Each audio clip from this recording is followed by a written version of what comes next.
વિદ્યાર્થી મિત્રો 12 science chapter 1 વિદ્યુત ભારો અને ક્ષેત્ર સ્વાધ્યાયના 1.6 દાખલાથી આપણે શરૂઆત કરીશું. હું પ્રથમ રકમ વાંચું છું અને પછી આપણે એની ગણતરી કરીશું. સૌથી પહેલા તો ચાર બિંદુવત વિદ્યુત ભાર રકમ આપણે આખી વાંચીએ. ચાર બિંદુવત વિદ્યુત ભારો QA બરાબર 2 માઇક્રોકુલમ, QB બરાબર -5 માઇક્રોકુલમ, QC બરાબર 2 માઇક્રોકુલમ અને QD બરાબર -5 માઇક્રોકુલમ એક 10 સેન્ટીમીટર બાજુવાળા ચોરસ ABCD ના શિરોબિંદુ પર રહેલા છે.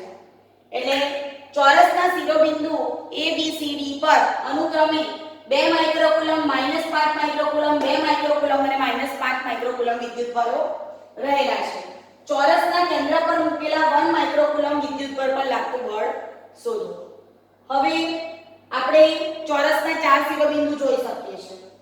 સૌથી પહેલા તો આપણે આ તમામ વિદ્યુતભારોને કારણે એટલે કે શિરોબિંદુ પર રહેલા તમામ વિદ્યુતભારોને કારણે મધ્યબિંદુ O પરના 1 માઇક્રોકુલમ પર લાગતા બળની વાત કરીશું. બરાબર? A પરનો 2 માઇક્રોકુલમ વિદ્યુતભાર છે જેને કારણે Q પર એટલે કે O પર રહેલા Q 1 માઇક્રોકુલમ પર લાગતું બળ આકૃતિમાં દર્શાવ્યા પ્રમાણે Fa હશે. આને કારણે અહીં પણ એટલે કે QA Q/r². અહીં પ્રત્યેક બાજુની લંબાઈ આપણને 10 સેન્ટીમીટર એટલે કે 0.1 મીટર આપી છે. બરાબર છે? એ જ પ્રમાણે C પરના 2 માઇક્રોકુલમ વિદ્યુતભારને કારણે O પરના Q બરાબર 1 માઇક્રોકુલમ પર લાગતું બળ Fc દર્શાવ્યું છે. આપણને જણાય છે કે A અને C પરના વિદ્યુતભારો સમાન છે. તેને કારણે મધ્ય કેન્દ્ર પર લાગતા બળો સમાન મૂલ્યના અને વિરુદ્ધ દિશાના છે. એટલે A અને C પરના વિદ્યુતભારો સમાન છે. તેમના પરના વિદ્યુતભારોને લીધે સ્મોલ q વિદ્યુતભાર પર સમાન મૂલ્યના અને વિરુદ્ધ દિશાના બળ લાગશે. અને આ બળનું મૂલ્ય છે Fa બરાબર Fc બરાબર kqa q/r². આકૃતિમાં આપણે જોઈ શકીએ છીએ કે Fa ની દિશા ક્યાં દેખાય છે? આપણને OC તરફ અને Fa ની દિશા OA તરફ દેખાય છે. Fa ની દિશા OC તરફ દેખાય છે પહેલા બળની અને Fc ની દિશા આપણને OA તરફ દેખાય છે. એનો અર્થ એ થાય છે કે આકૃતિના આધારે Fa Fc બરાબર 0.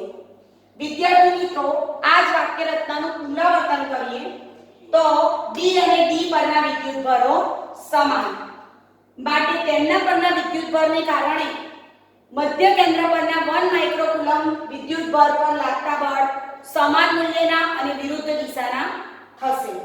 માટે આ બળના મૂલ્ય થશે FB બરાબર FD બરાબર kqb q/r². આકૃતિમાં આ બળો દર્શાવ્યા છે. હવે જે પ્રમાણે Fa Fc બરાબર 0 તે પ્રમાણે Fd Fd બરાબર પણ 0 થશે. Fd Fd બરાબર 0. હવે શિરોબિંદુ પર ચાર વીજભાર હતા. આ ચારે ચાર વિદ્યુતભારોને કારણે મધ્ય બિંદુ પરના 1 માઇક્રોકુલમ પર બળ લાગવાનું. તો O પરના 1 માઇક્રોકુલમ વિદ્યુતભાર પર લાગતું પરિણામી બળ F Fa Fb Fc Fd. પણ આપણે આ સમીકરણ પરથી જણાય છે કે Fa Fc અને આ સમીકરણ પરથી જણાય છે કે Fd Fd.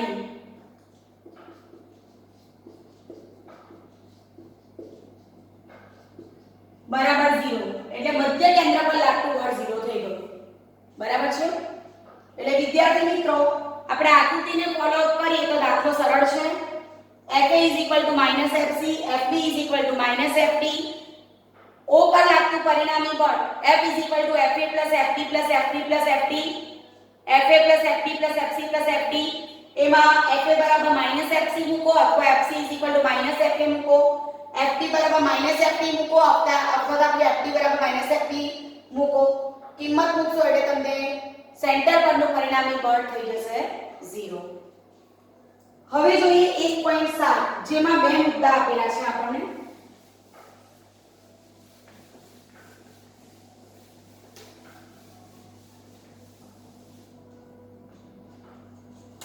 પ્રથમ મુદ્દો જોઈએ. સ્થિર ક્ષેત્ર રેખા, હું રકમ બોલીશ પહેલા મુદ્દાની 1.7 સ્વાધ્યાયનો સ્થિત વિદ્યુત ક્ષેત્ર રેખા એ સળંગ વક્ર છે, એટલે કે ક્ષેત્ર રેખાને અચાનક ભંગાણો ન હોઈ શકે, એટલે કે તૂટક ન હોઈ શકે. શા માટે? ફરીથી, સ્થિત વિદ્યુત ક્ષેત્ર રેખા એ સળંગ વક્ર છે, એટલે કે ક્ષેત્ર રેખાને અચાનક ભંગાણો ન હોઈ શકે. આવું શા માટે? તેનું રીઝન છે કે કારણ કે આવું કેમ નહીં હોય તો જો કોઈ વિદ્યુત ભારને આપણે અવક ક્ષેત્રમાં મૂકીશું, એટલે કે સ્થિત વિદ્યુત ક્ષેત્રમાં મૂકીશું, તો તેના પર લાગશે સળંગ બળ, અને કોઈ પણ અવક વીજભાર છે ને તે કોઈ પણ બિંદુ પરથી કૂદીને અન્ય કોઈ બીજા બિંદુ પર જઈ શકતા નથી. જો આપણે કોઈ વિદ્યુત ભારને આવા સ્થિત વિદ્યુત ક્ષેત્રમાં મૂકીશું, એક સતત ક્ષેત્રમાં મૂકીશું, તો તેના પર લાગશે સતત બળ. સતત બળ લાગશે એટલે આવા વિદ્યુત ભાર કોઈ એક બિંદુથી કૂદકો મારીને બીજા બિંદુ સુધી જઈ શકતા નથી, માત્ર ખસ્યા જ કરે છે, માટે આવા ભંગાણો શક્ય નથી. બીજો મુદ્દો છે, એમાંથી જોઈશું આપણે, બે ક્ષેત્ર રેખાઓ કોઈ બિંદુ પાસે એકબીજીને છેદતી નથી. વિદ્યાર્થી મિત્રો, આની ચર્ચા આપણે ઘણીવાર કરી ગયા છે. જો બે વિદ્યુત ક્ષેત્ર રેખાઓ એકબીજીને છેદે તો છેદન બિંદુ પાસે આપણને વિદ્યુત ક્ષેત્ર રેખાના બે સદિશો મળે, એટલે કે વિદ્યુત ક્ષેત્રના બે મૂલ્ય મળે. જો બે વિદ્યુત ક્ષેત્ર રેખા એકબીજીને છેદે તો છેદન બિંદુ પાસે આપણને વિદ્યુત ક્ષેત્ર અંગેના બે સદિશો મળે. એક જ બિંદુ પાસે બે મૂલ્ય હોઈ શકે નહીં વિદ્યુત ક્ષેત્રના, માટે બે વિદ્યુત ક્ષેત્ર રેખા એકબીજીને છેદી શકતી નથી.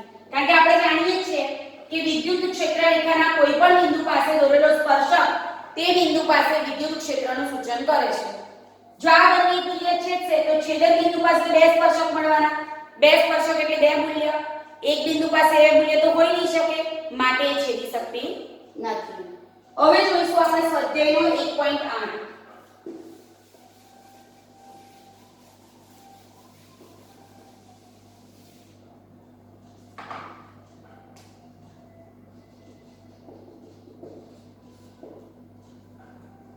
રકમ વાંચતા જઈએ અને આકૃતિ દોરતા જઈએ.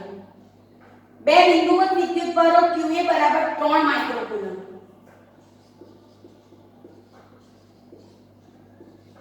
માઇક્રો એટલે 10 ની -6 અને QB બરાબર -3 માઇક્રોકુલમ. -3 × 10⁻⁻6 કુલમ. એકબીજાથી શૂન્ય અવકાશમાં 20 સેન્ટીમીટર દૂર રહેલા છે.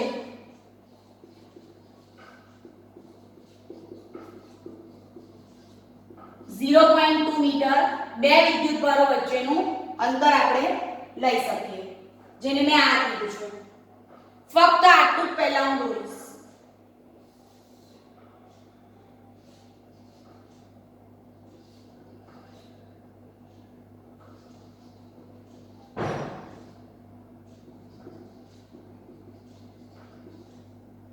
આ બંને વચ્ચેનું અંતર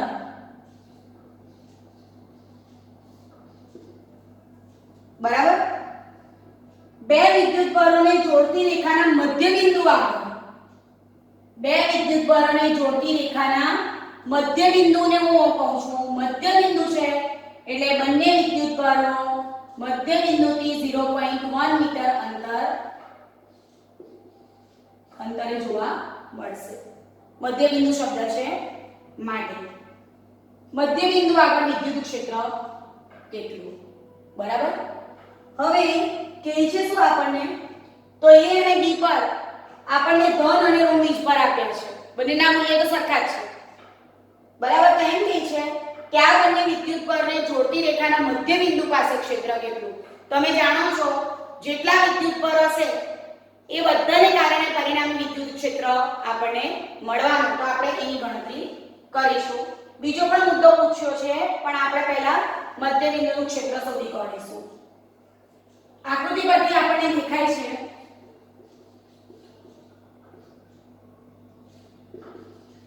EO બરાબર OB બરાબર કે BO બરાબર 0.1 મીટર, બરાબર છે. હવે આપણે ક્ષેત્રની દિશા દર્શાવીશું.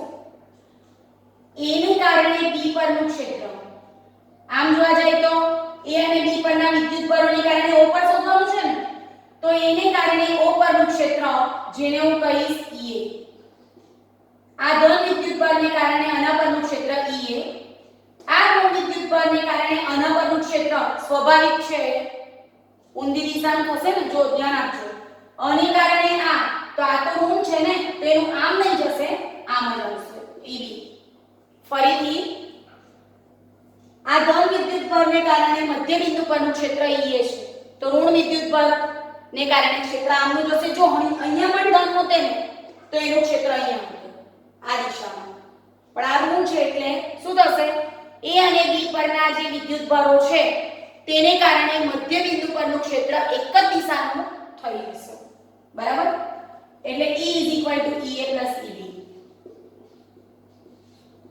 અહીં Ea અને Eb એક જ દિશાના છે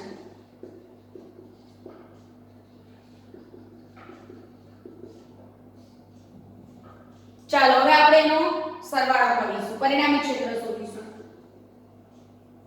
આને કારણે અહીંયા અને E નું સૂત્ર મેં તમને શું કીધેલું બેઝિક ઇક્વેશન બધાને યાદ જોઈએ E kq/r2 r તો આને કારણે અહીંયા Ea kqa/ra² પ્લસ kqb/rb².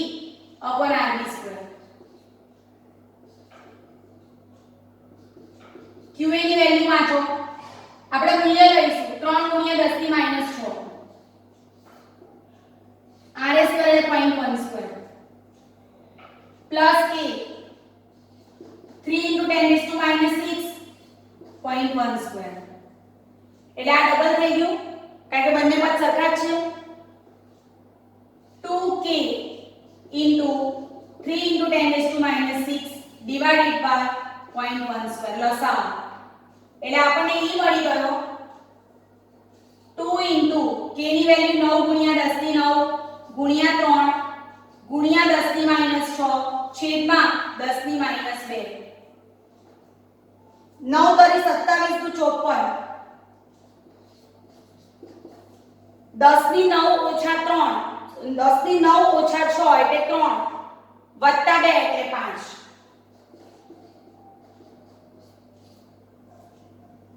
દેખાય છે આપણને પરિણામી ક્ષેત્ર આમનું છે ને એટલે a થી b ની દિશામાં a થી b તરફ કેટલું સરળ છે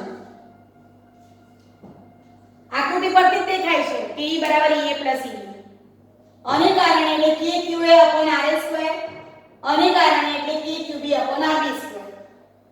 પછી આપણે qa અને qb ની વેલ્યુ મૂકી એક્ઝેક્ટલી વિદ્યુતભાર પણ સેમ છે અંતર પણ સેમ છે એટલે 2 ટાઈમ્સ થઈ ગયું કિંમત મૂકીશું એટલે આપણને a થી b તરફનું ક્ષેત્ર મળી ગયું હવે આકૃતિમાં દેખાય છે આપણને કે પરિણામી ક્ષેત્ર a થી b તરફનું છે એટલે અહીં પ્રથમ મુદ્દો પૂરો થાય છે હવે બીજો મુદ્દો જોઈશું બી મુદ્દો જો 1.5 × 10⁻⁹ કુલમ માન ધરાવતો ઋણ પરીક્ષણ વિદ્યુતભાર એટલે પરીક્ષણ વિદ્યુતભાર આપ્યો છે આપણને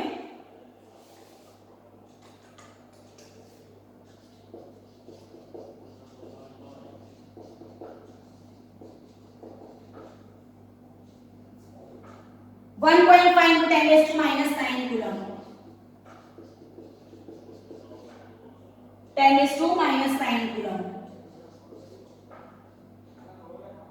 આ બિંદુએ મૂકવામાં આવે તો તેના પર લાગતું બળ કેટલું ગણીએ આપણે વિદ્યુતભાર પર લાગતા બળનું સૂત્ર શું E = F/q તો F = QE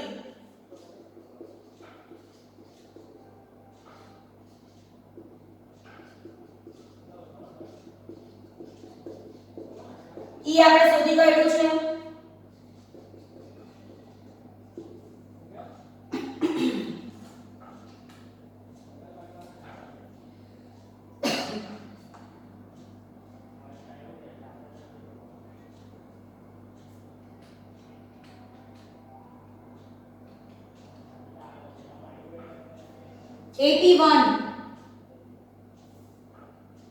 -81 × 10⁻⁹ + 5 × 10⁻⁴ -8.5 8.1 into 10 raised to -3 newton આ બળ આવી ગયું બરાબર છે। હવે આ જે ઋણ વિદ્યુત ભાર પરનું બળ છે ને સ્વાભાવિક છે એ વિદ્યુત ક્ષેત્રની વિરુદ્ધ દિશામાં જોવા મળશે એટલે વિદ્યુત ક્ષેત્ર આ દિશાનું હતું ને તો તે વિરુદ્ધ દિશાનું જોવા મળશે એટલે આપણે એમ કહી શકીએ કે O થી A તરફ જોવા મળશે।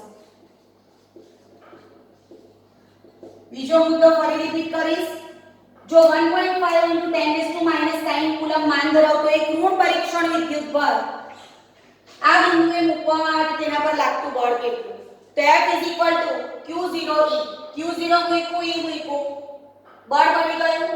હવે ઋણ વિદ્યુત ભાર છે પરીક્ષણ વિદ્યુત ભાર સ્વાભાવિક છે એ ક્ષેત્રની વિરુદ્ધ દિશામાં હશે એટલે એ O થી A ની દિશામાં જોવા મળશે। હવે ગણીશું આપણે વિદ્યાર્થી મિત્રો 1.9 સ્વાધ્યાયનો 1.9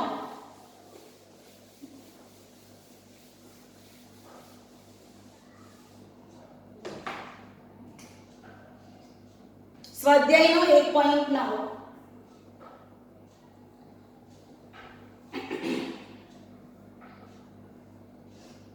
એક તંત્રમાં બે વિદ્યુત ભારો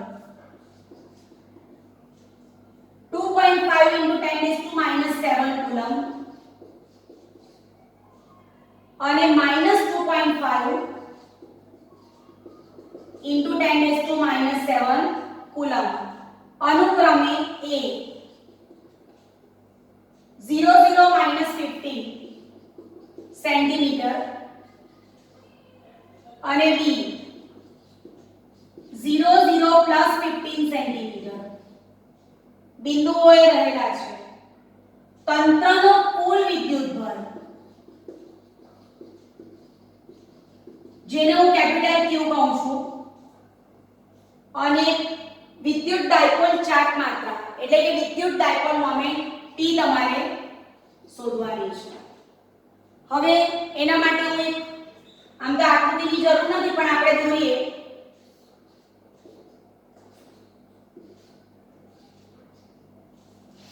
ડાયપોલ ને આપણે અહીંયા આ રીતે મૂકી દઈએ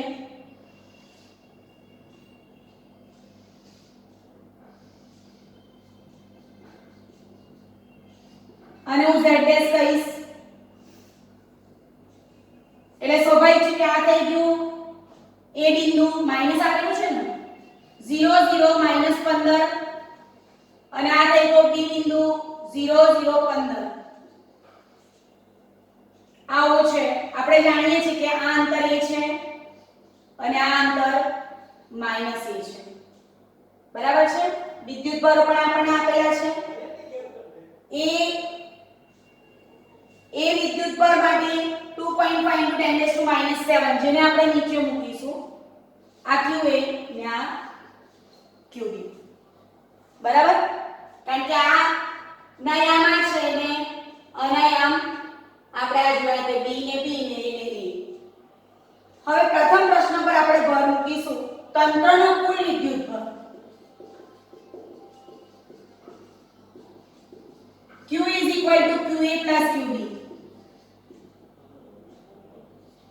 2.5 into 10 raised to -7 minus 2.5 into 10 raised to -7 બરાબર 0 એટલે તંત્રનો કુલ વીજભાર આવી ગયો 0। આવું આપણે વિદ્યુત ડાયપોલ વાળી થિયરીમાં પણ જોઈ ગયેલા કે વિદ્યુત ડાયપોલનો કુલ વીજભાર છે 0 કારણ કે એના પર સમાન મૂલ્યના વિજાતીય વિદ્યુત ભારો છે। બીજો પ્રશ્ન આપણને પૂછે છે વિદ્યુત ડાયપોલ મોમેન્ટ। હવે ડાયપોલ મોમેન્ટની દિશા તમને બધાને ખબર છે ઋણ વિદ્યુત ભારથી ધન વિદ્યુત ભાર તરફની હોય છે। ઋણ વિદ્યુત ભાર QB છે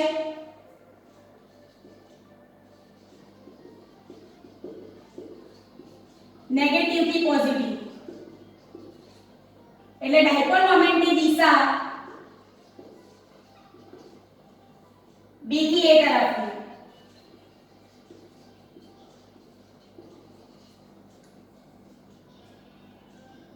ગણતરી કરીએ આપણે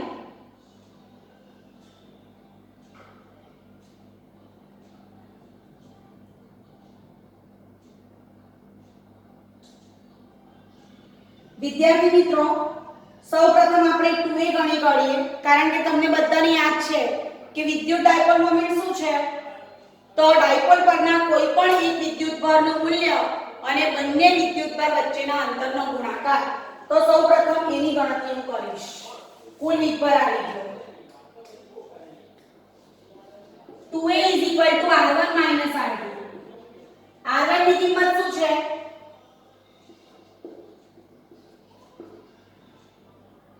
r1 ની કિંમત છે 0 0 -15 માઈનસ r2 ની કિંમત છે 0 0 15 એટલે આ થઈ ગયું 0 0 -30. હવે આપણું સૂત્ર શું હતું તેના પરથી જઈશું. P બરાબર 2aq.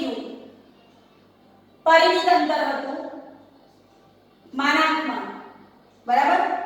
એટલે આપણે માનાંકમાં 2a લઈશું. અંડર રૂટમાં 0 square plus 0 square plus minus 30 square એટલે આ થઈ ગયું 30 સેન્ટીમીટર, 0.3 મીટર, બરાબર? શું કહ્યું આપણે? 2a r1 r2.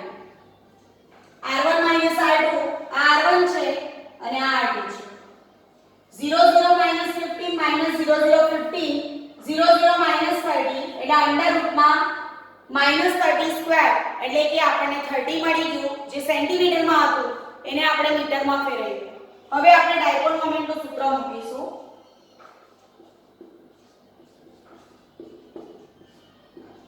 q એટલે કોઈ પણ એક વિદ્યુતભારનું મૂલ્ય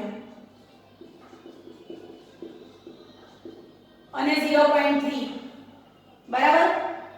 અહીંયા આપણે દેખાય છે આપણે Ra Rb કરેલું છે ને, એટલા માટે a થી b તરફની દિશામાં.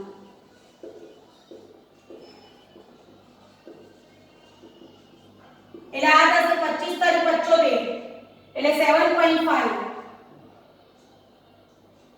0.75 into 10 raised to -7 એટલે 7.5 into 10 raised to -8.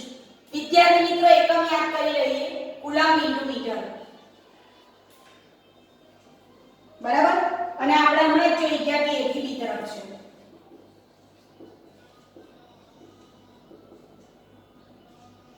આપણે આગળ ચર્ચા કરી ગયા છે કે જ્યારે આપણે ડાયપોલ મોમેન્ટને એકમ લખીશું તો કુલમ્બની સંજ્ઞા મોટી લખીશું, નહીં તો એ સેન્ટીમીટર વંચાશે. ધ્યાન આપજો. અહીં આટલે સુધી બધાને ક્લિયર છે? હવે આપણે બીજો પ્રશ્ન પૂછેલો હતો કે જો 1.4 તંત્રનો કુલ વિદ્યુતભાર અને વિદ્યુત ડાયપોલ મોમેન્ટ શોધો. તો વિદ્યુત ડાયપોલ મોમેન્ટ એટલે શું? તો P બરાબર 2aq. તો 2a શોધવું પડે. તો 2a r1 r2. r1 એટલે 0 0 -15, r2 એટલે 0 0 +15, બરાબર? એટલે આ મૂકી દીધું 0 0 -30 -15 -15. પછી મૂલ્ય શોધ્યું અને એની કિંમત મૂકી એટલે આપણને વિદ્યુત ડાયપોલ મોમેન્ટ મળી ગઈ છે અહીં, બરાબર?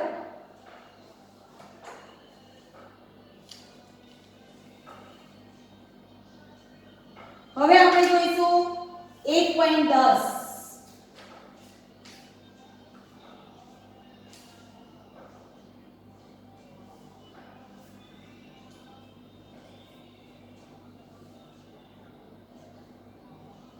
હવે આમ જોવા જઈએ ને તો આ દાખલામાં આપણે એક વસ્તુ જોઈ ગયા છે કે વિદ્યુત ડાયપોલ મોમેન્ટની દિશા ઋણથી ધન તરફની છે.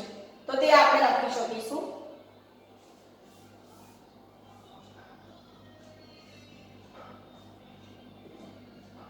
અહીં આપણે જવાબમાં વિદ્યુત ડાયપોલ મોમેન્ટની દિશા લખવી હોય તો વિદ્યાર્થી મિત્રો તમે જોઈ શકો છો કે અહીં QA છે ધન અને QB છે ઋણ. તો ડાયપોલ મોમેન્ટની દિશા લખવી હોય તો ઋણથી ધન હોય. તો પરિણામી ડાયપોલ મોમેન્ટ આપણે લખીશું ઋણ વિદ્યુતભારથી ધન વિદ્યુતભાર તરફ એટલે કે z' દિશા તરફ. હવે જોઈએ આપણે 1.10.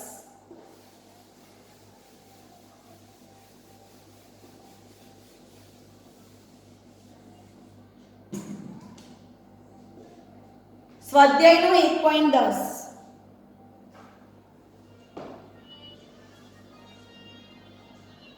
4 into 10 raised to minus 9 coulomb into metre ની ડાયપોલ મોમેન્ટ એટલે ડાયપોલ મોમેન્ટ આપેલી છે 4 into 10 raised to minus 9 coulomb into metre ધરાવતી એક વિદ્યુત dipole 5 into 10 raised to 4 newton પર કુલમનું માન ધરાવતા સમાન વિદ્યુત ક્ષેત્ર એટલે વિદ્યુત ક્ષેત્ર છે 5 into 10 raised to 4 ન્યૂટન પર કુલમ 30 ડિગ્રીના ખૂણે રહેલ છે આ ડાયપોલ પર લાગતા ટોર્કનું મૂલ્ય શોધો ફરીથી 4 into 10 raised to minus 9 coulomb into metre ની ડાયપોલ ચાર્જમાત્રા ધરાવતી એક વિદ્યુત ડાયપોલ એટલે આટલી મોમેન્ટ ધરાવતી એક ડાયપોલ છે તે આટલા મન ધરાવતા ક્ષેત્રફળ સાથે 30 ડિગ્રીના ખૂણે રહેલી છે તો એમ પૂછ્યું કે આ ટોર્કનું માન શોધો એટલે પરિસ્થિતિ કઈ આવી છે વિદ્યાર્થી મિત્રો આ વિદ્યુત ક્ષેત્ર છે અને એની સાથે ડાયપોલ આ રીતે રહેલી છે એટલે આ 30 ડિગ્રી છે બરાબર અને એની કિંમત આપણને પૂછે છે આ ડાયપોલ આ બંને વચ્ચેનું અંતર 2a સમાન વિદ્યુત ક્ષેત્રમાં ડાયપોલનું સૂત્ર તમને ખબર છે સમાન વિદ્યુત ક્ષેત્રમાં વિદ્યુત ડાયપોલ પર લાગતું ટોર્ક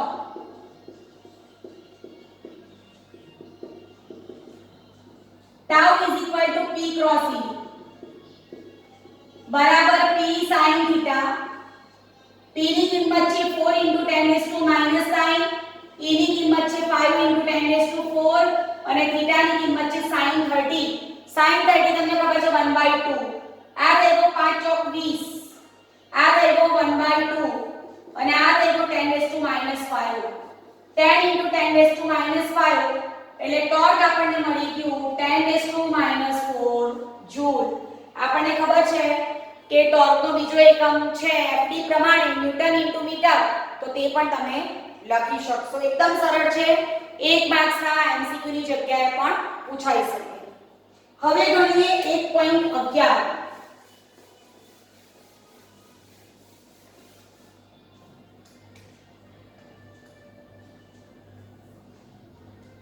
એમાં પણ બે મુદ્દા છે A અને B ઊન સાથે ઘસેલા એક પોલિથીન ટુકડા પર 3 × 10⁻⁷ કુલમ ઋણ વિદ્યુત બળ છે હું વાક્ય રચના લખું છું ઊન સાથે ઘસેલા એક પોલિથીન ટુકડા પર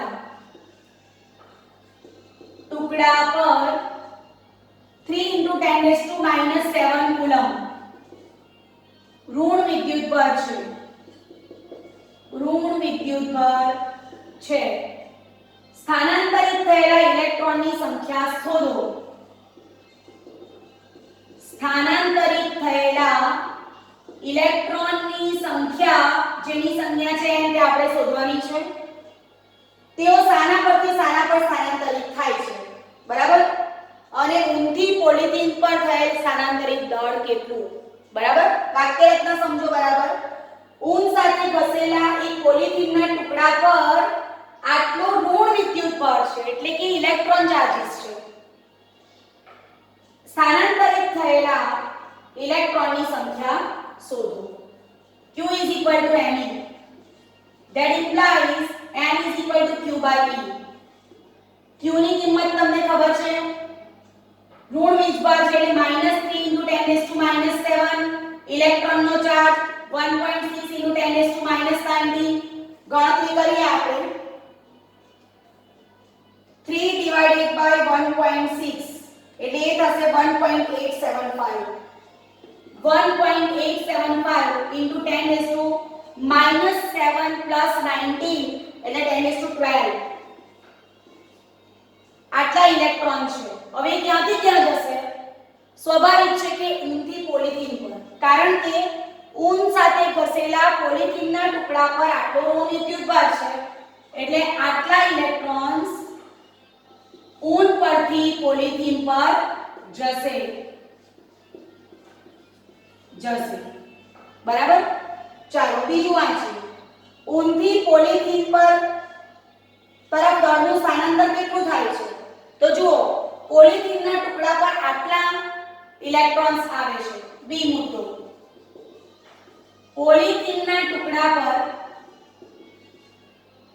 analyze is approximately 2 into 10 raised to 12 2 into 10 raised to 12 electrons આવે છે.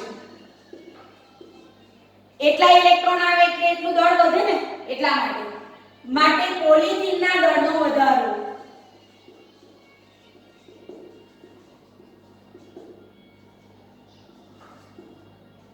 એકનું આટલું તો શોધેલાનું કેટલું? એક ઇલેક્ટ્રોનનું દળ 9.1 into 10 raised to -31 તો આટલા 2 into 10 raised to 12 નું કેટલું? એટલે એને આપણે લખીશું આ રીતે કંઈ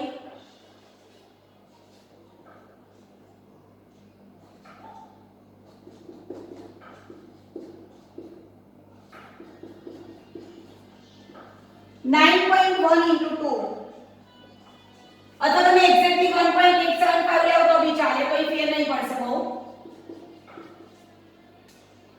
9.1 into 1.875 એ આવશે 17.06. 31 માંથી 12 જાય તો -19 kg. એટલે આટલું પોલિથીનનું દળ થશે, બરાબર છે. આટલા પોલિથીનના દળમાં વધારો થશે હતું તેના કરતાં આટલું વધી ગયું. એટલે પહેલા આપણે પોલિથીનના ટુકડા પર કેટલા ઇલેક્ટ્રોન આવ્યા તે લીધું, સંખ્યા શોધી, અને પછી એક ઇલેક્ટ્રોનનું દળ 9.1 into 10 raised to -31 આ રીતે. તો એનું કેટલું? તો કુલ દળ મળી ગયું. તો પોલિથીનના દળનો વધારો આટલો થશે, બરાબર. તો વિદ્યાર્થી મિત્રો આપણે આજે 5 દાખલા ભણ્યા છે, બરાબર. તો આ 5 દાખલાની તમે પ્રેક્ટિસ કરશો. Thank you.